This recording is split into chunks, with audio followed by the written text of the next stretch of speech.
Durante su trayectoria, ¿cree que el sindicalismo y el movimiento obrero en Colombia han tenido un respaldo directo de algún partido político que defienda los intereses de la clase obrera? Un partido político que defienda a la clase obrera. La verdad es que uno podría llegar a decir que, bueno, los sindicatos han tenido respaldo de los partidos políticos. Pues tanto así que hay sindicatos centrales enteras que las conformaron los partidos políticos. Entonces, el Partido Conservador tuvo en su momento una central obrera. La tuvo el Partido Liberal, la tuvo el Partido Comunista. Entonces, digamos que los partidos políticos siempre han intentado de alguna manera influenciar el accionar del movimiento obrero y obviamente de los sindicatos. Tanto es así que no se les olvide que Uribe, un poco antes de salir de su segundo periodo de la presidencia de la República, intentó conformar una central sindical uribista, ¿no? Es decir, y es más, hoy hay una central, hay una central que se está planteando con serios sentimientos. Entonces digamos que es un hecho que a los sindicatos siempre los partidos políticos han intentado influenciar. Ahora, que haya algún partido político que haya influenciado a un sindicato para salvaguardar o para luchar por los intereses de los trabajadores, eso sí no lo creo. Eso sí no lo creo. Cualquiera podría decir, no, pues el Partido Comunista Colombiano. Bueno, sí, con toda su posición. Pues sí, digamos que de alguna manera ellos impulsaron un sindicalismo, digamos, que posicionó al sindicalismo en contra de los patronos y del capital. Pero bueno, en este instante el Partido Comunista, la central comunista por ejemplo desapareció desde el momento que se fusionó, se fundó la CUT, y la verdad es que los sindicatos en este momento estamos en una situación de crisis muy complicada. Por eso pues digamos que hasta ahí yo podría decir que aparte del Partido Comunista es muy difícil decir que un partido político tradicional, Partido Conservador, Partido Liberal, Demócratas Cristianos, etcétera, etcétera, hayan influenciado sindicatos para salvaguardar los intereses de los ciudadanos. Y por parte de los partidos no tradicionales, ¿qué se puede decir? Bueno, de los partidos no tradicionales uno podría decir el Partido Comunista. Pues que mal que bien, históricamente el Partido Comunista, como les digo, tuvo una enorme influencia en el interior del movimiento sindical y obviamente pues el movimiento que lideraron de sindical y de trabajadores pues fue muy importante en este país, ¿sí? Obvio, eso fue, bueno, de eso dio cuenta todo el paramilitarismo, ¿cierto? Y por eso la persecución a los sindicatos y acabaron con sindicatos enteros a punto de machete y motosierra, ¿no? Eso no es carreta, eso es cierto.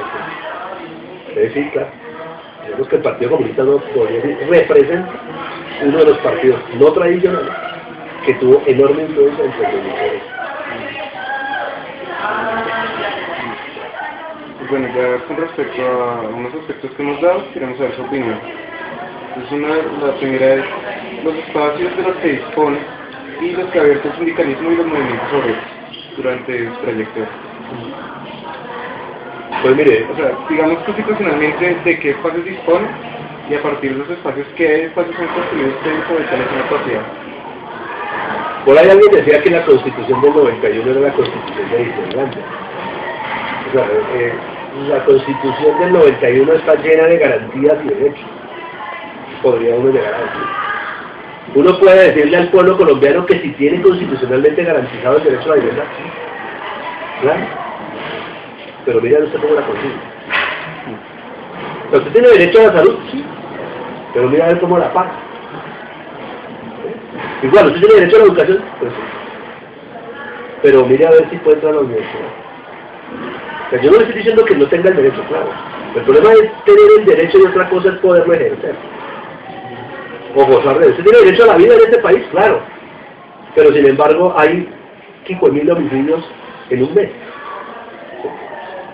Y por persecución política todavía más. Entonces, constitucional y legalmente existen una cantidad de, por decirlo así, derechos que podríamos los sindicalistas o los sindicatos ejercer. Ejemplo, el derecho a la negociación colectiva. ¿Sí? Y el derecho a la negociación colectiva es una cosa chistosísima. ¿Sí? Está consagrado como derecho y seguramente está en la Constitución y demás. Pero usted declara una huelga y de inmediato la declaran ilegal, le acaba la personalidad del sindicato, echan a todo el mundo, queda todo el mundo cagado del susto y se acabó el sindicato. Entonces la lucha eterna de los sindicatos en este país es poder posicionar su pelea en medio de una cosa constitucional que no le garantiza absolutamente nada. Ahora, La cosa está en que, aparte de que el Estado obviamente tiene garantizados aparentemente una serie de derechos para los trabajadores y los sindicatos. Fíjense que dentro de la Constitución está el derecho de sindicalización, el derecho de movilización, el derecho. Sin embargo, por ejemplo, a los empleados públicos no se les permite la negociación colectiva. Y menos si son servidores de servicios públicos, lo que ellos llaman públicos esenciales.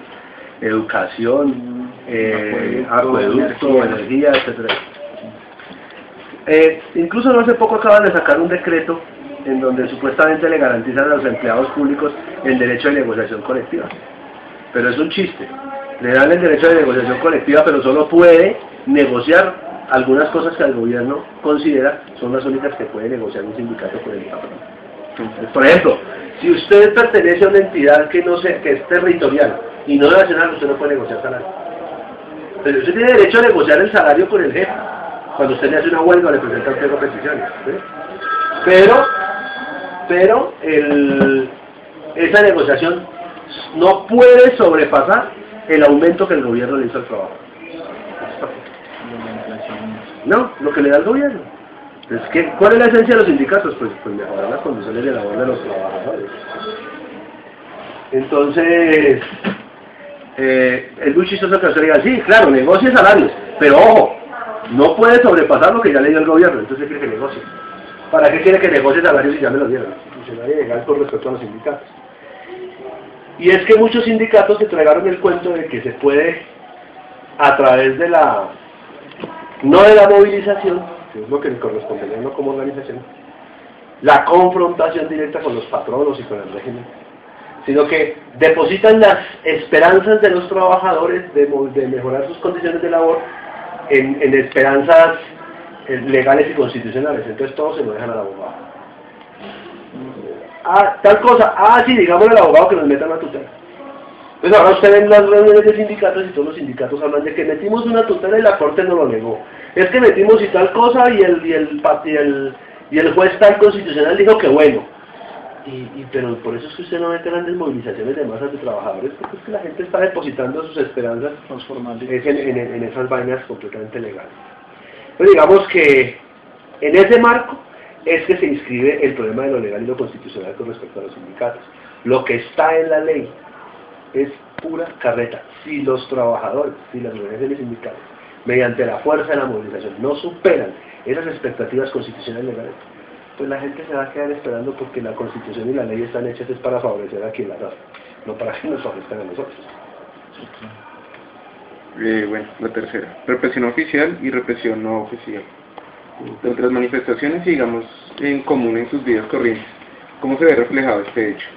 Mire, hermano, de eso hay mucho que hablar. Bueno, primero es que en efecto uno no puede desconocer que la represión oficial y no oficial contra las organizaciones sindicales ha sido pavorosa en este país. Han desaparecido organizaciones de masas enteras a punta, como les digo, de motosierra, de fusil, de desapariciones, y de inmediato quitándose la corbata y de una vez lo muestran haciendo un asado en el patio de su casa.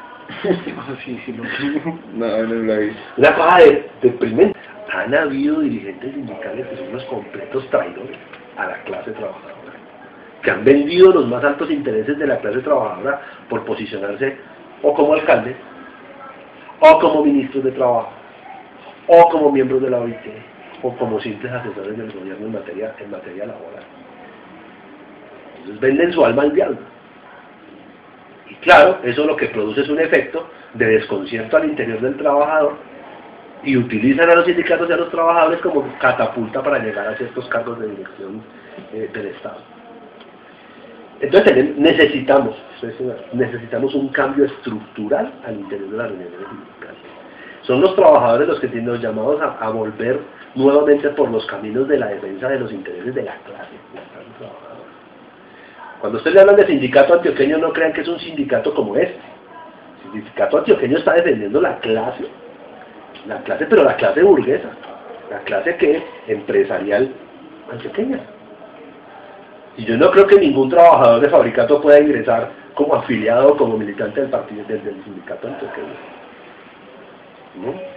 Ellos son su clase. Entonces aquí hay un problema jodido. Primero, hace rato que los sindicatos no son independientes de la Iglesia, no son independientes del Estado, no son independientes de los partidos. Y ese es el sindicato de clase. El sindicato de clase reclama esa independencia y reclama que en efecto la gente se vuelque nuevamente a las calles y presente los pliegos de opinión y presente las huelgas y otra vez arrancarle al patrón. Nada nos lo van a regalar. Si no le arrancamos a los patronos y al capital lo poquito o nada, o las poquitas prebendas salariales que uno le pueda, nadie nos las va a regalar. Por el contrario, este adormecimiento del régimen sindical, de los sindicatos en este país, ha hecho que estos desgraciados, antes de darnos algo, antes nos quiten lo poquito que tienen. Y pareciera que el trabajador pide limosna, ¿no? Y entonces, en lo ideológico, ponen al trabajador, incluso a que cuando pida, se ponga colorado. Porque lo que le dicen a usted, ante tanta miseria y ante tanta precariedad económica, es, oiga, usted pidiendo y los demás afuera en la inmunda, hermano, no sea descarado, al menos agradezca lo poquito que tiene. Y entonces usted se agacha la cabeza y se siente y se pone colorado y dice, oiga, pues sí, ¿no? No, yo estoy pidiendo el aumento a este tipo, y mire cuánta gente con el mínimo o sin trabajo. Entonces, a eso hago yo referencia. Entonces, a los sindicatos hay que darles una mirada distinta, una mirada de clase. Hay que darle la posibilidad de que los sindicatos vuelvan a ser poder en este país. A ser poder, hermano. ¿Sí? Que ante cualquier medida económica los sindicatos salgan a la calle y los obliguen a ellos a echar para atrás. Porque no hay otra. Mire, ¿cuántas reformas laborales y pensionales le han impuesto en este país? Viene la próxima. Y se atreven a anunciarla ya con meses y años de anticipación. Porque saben que los sindicatos empiezan a consultar o a llamar a sus abogados, a los amigos que tienen la Corte Constitucional, en el Consejo de Estado, a ver cómo demandamos la ley cuando salga. Les de movilizarse antes de esto. Terrible, terrible. Entonces ya los trabajadores se van a morir en sus trabajos porque van a elevar la edad de jubilación a 67 años.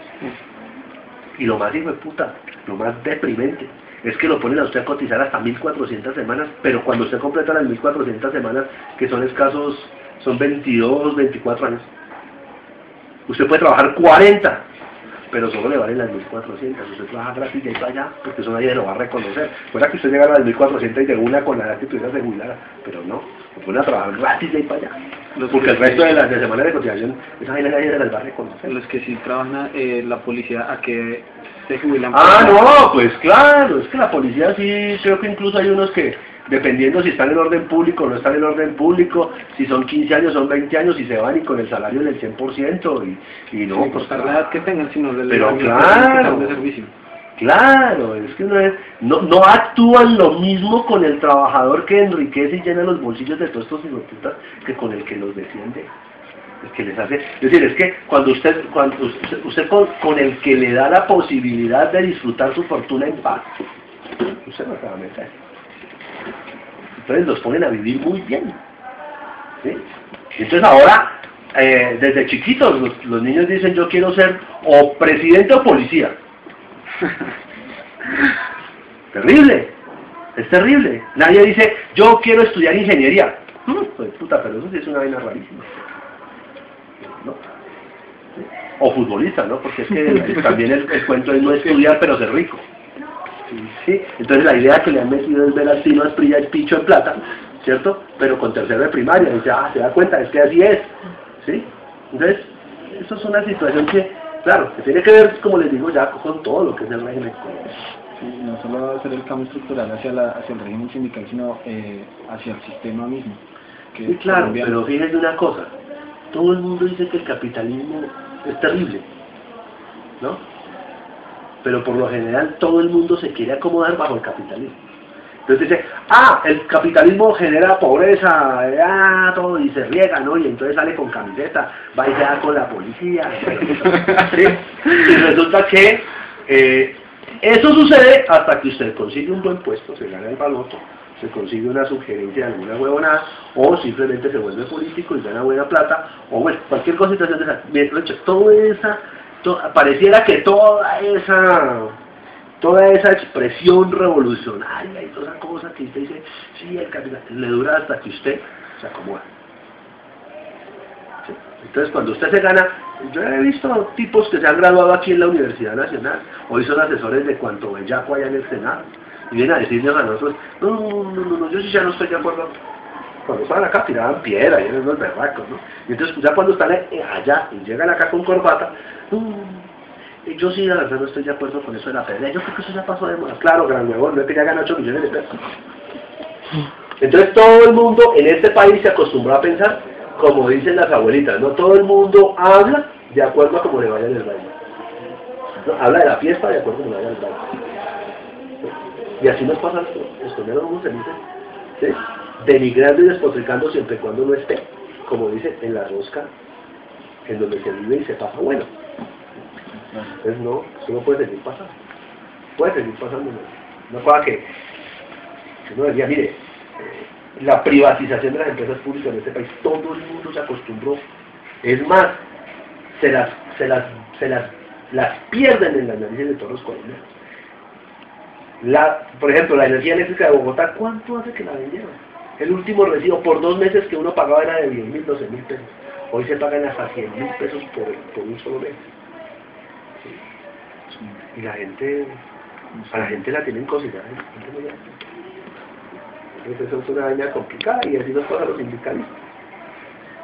A los sindicalistas les enseñan es a que agradezcan lo poquito que tienen.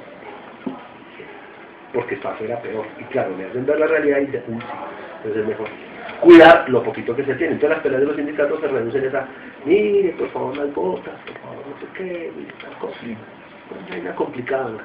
No digo que todos, no, tampoco se puede generar. Bueno, listo.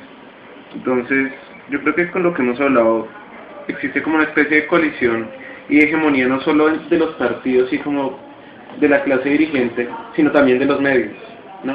Es decir, la forma en que los medios no solo venden la información, sino la tergiversan. Entonces, no sé si usted ve alguna luz en una manera de informar a la gente o digamos de ser más participativo ese hecho de estar manifestándose, ¿no? Vea, bueno, lo que pasa es una cosa.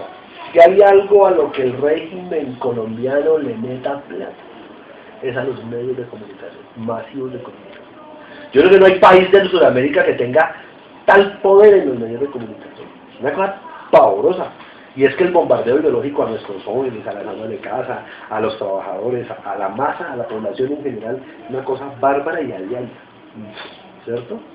Entonces digamos que sí, claro, la tergiversación de los medios de comunicación tiene que ver con todo el trabajo ideológico que el régimen tiene que hacer para sostenerse en el poder. Si yo no pongo medios de comunicación, ¿sí?, para que le den a usted la posibilidad de expresar su descontento. Y si usted llega a expresar su descontento, pues entonces, como pasa muchas veces en las noticias, entonces cuando va a empezar a hablar de lo grueso, entonces yo lo corto, yo lo tal, o lo edito. ¿Sí? Eso es así, o sea, eso funciona así. Y más tonto si no funcionara así, ¿no? Sí, claro. Pues el régimen no va, los ricos no van a tener el poder en este país para entregarlo tan fácilmente. La gente es boba, la gente cree que es que de verdad usted va a llegar un momento en el cual va a poder negociar con los ricos de este país y decirle, oiga, ustedes llevan 300 años en el poder, ¿por qué no nos van a nosotros? Pues no, nunca va a pasar. Y lo mismo, pues tienen sus medios de comunicación para afianzarse en el poder, eso es una ley universal. Sí, yo creo que pues, ahora, ¿qué podemos hacer nosotros para romper ese cerco ideológico de información que nos tiene montado el régimen? Pues, hermano, mire, es una cosa muy complicada, una cosa muy precaria. No es lo, es decir, usted enfrentar el poder de los medios de comunicación del régimen en situación tan complicada en la que estamos, puede usted sacará su periódico de pronto en su empresa, sacará su periódico del MAD, podrá llegar a sacar un periódico de circulación nacional o lo que usted quiera, ¿sí? Pero la verdad es una cosa muy complicada, porque primero, a la gente de este país la volvieron una gente perezosa. A nuestros jóvenes los volvieron perezosos. ¿Sí? Entonces, usted, si antes nosotros que no contábamos cuando estábamos en la escuela o en el colegio con herramientas como las con las que hoy se cuentan, digamos que la gente, por ejemplo, en esa época leía mucho. ¿Sí? Ahora la gente lee resúmenes, pues. Entonces, mientras a uno le tocaba leerse grandes obras de la literatura universal, hoy los chinos leen el resumen. O van al rincón del vago y encuentran el cortar y pegar y listo, la tarea se hace en media hora. Entonces digamos que han vuelto a nuestros jóvenes, nos han vuelto perezosos, los jóvenes no investigan, los jóvenes no leen. Claro, vuelvo y repito, no puedo generalizar porque habrá personas o habrá una gran masa de población que no sea así, no se comporte de esa manera. Pero digamos que el propósito general del aparato ideológico del Estado es volver a las personas, primero, facilistas y segundo, bien individuales. Dependientes de su problema es un problema y mira cómo lo soluciona. Entonces el problema de la solidaridad se distorsiona, el problema de... bueno, es una cosa horrible lo que le están haciendo a las masas de este país, o a las masas del mundo, las masas del mundo, ¿sí? Y eso va a lograr que en efecto la unidad entre las masas populares, entre los menos favorecidos, cada vez sea más complicada de lograr. Porque a todo el mundo lo ponen a pensar de manera individual. Entonces usted puede vivir en un edificio y alguien en su edificio estar viviendo un drama terrible y usted jamás darse cuenta.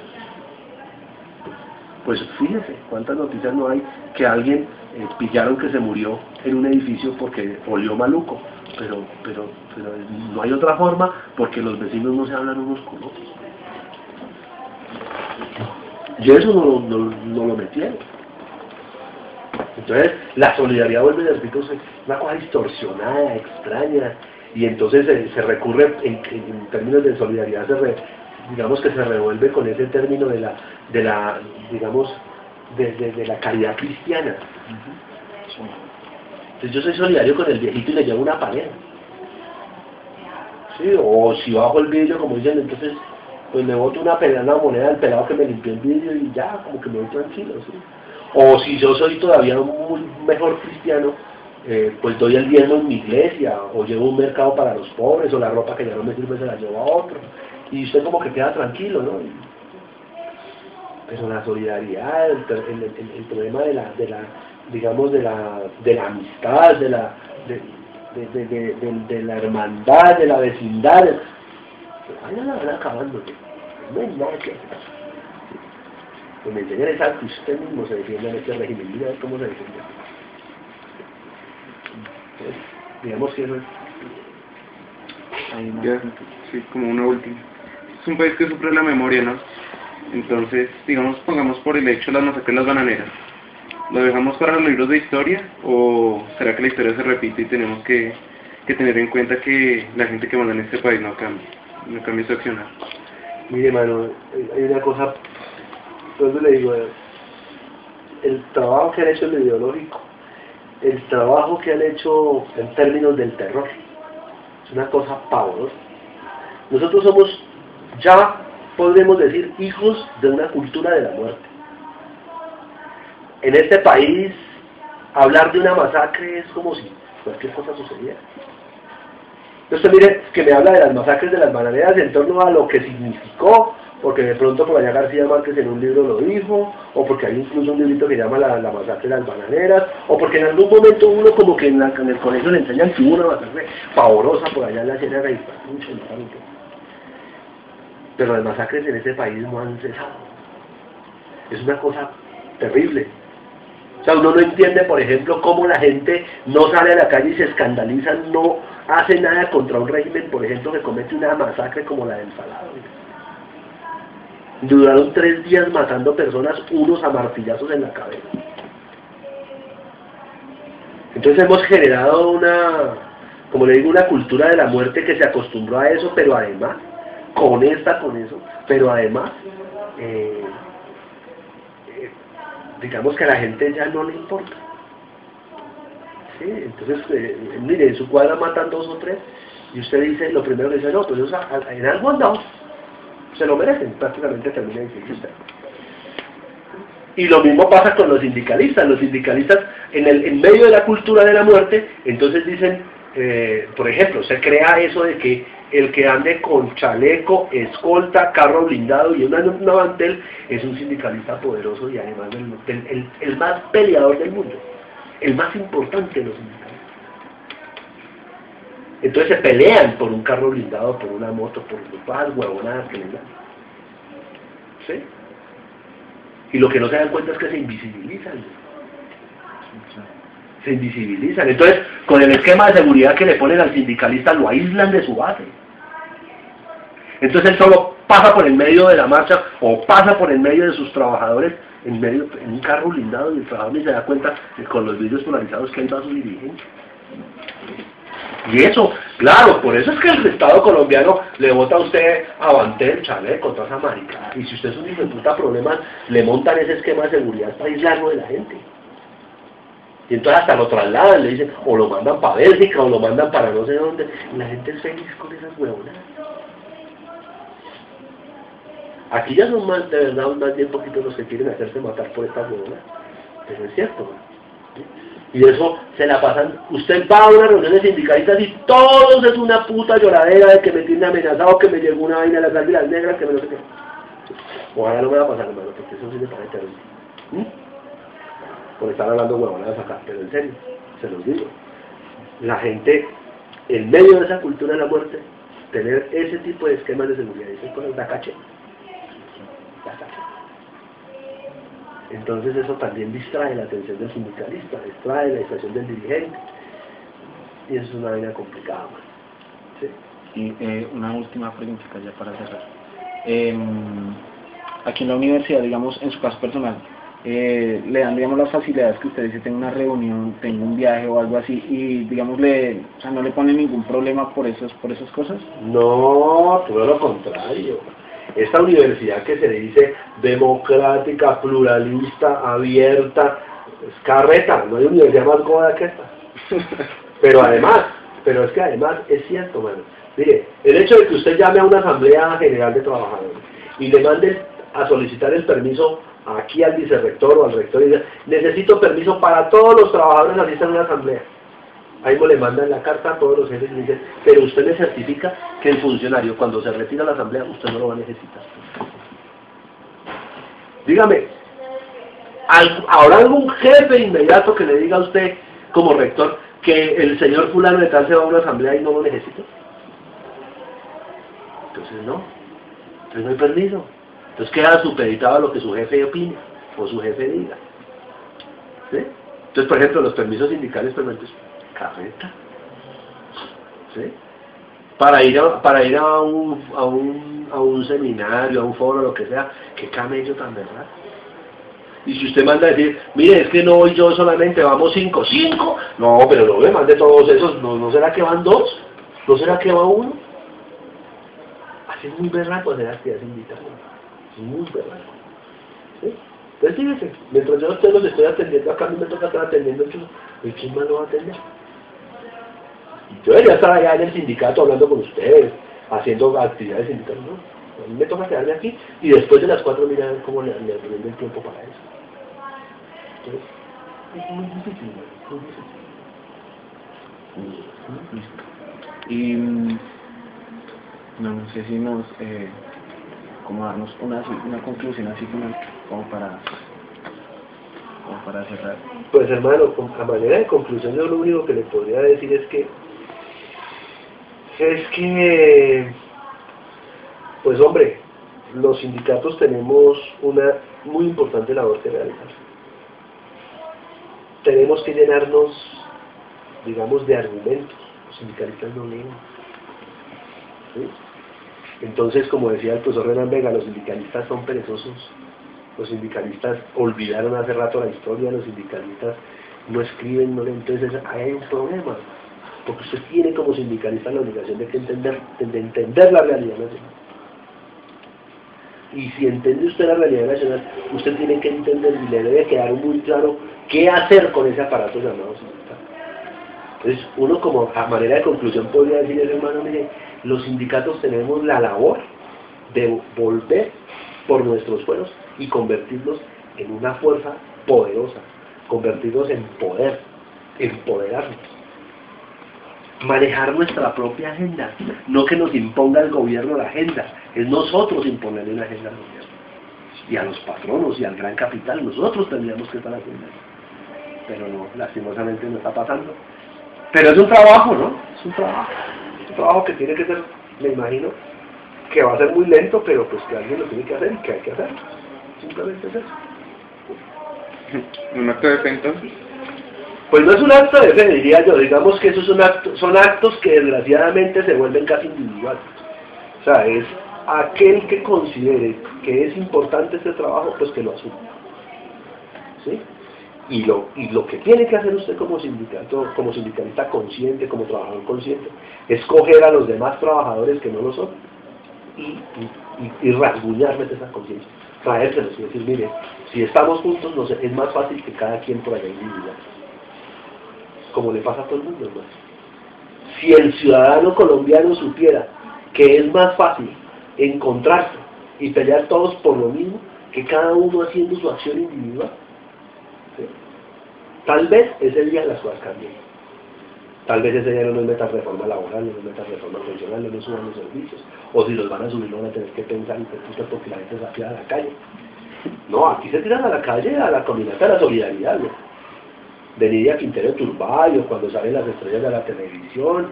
Aquí la gente sale porque gana la selección Colombia y vuelve mierda a este país. Pero cuando le suben los servicios públicos, donde quedan los chinos sin trabajo, cuando le quedan los chinos en el estudio, no, pues puta.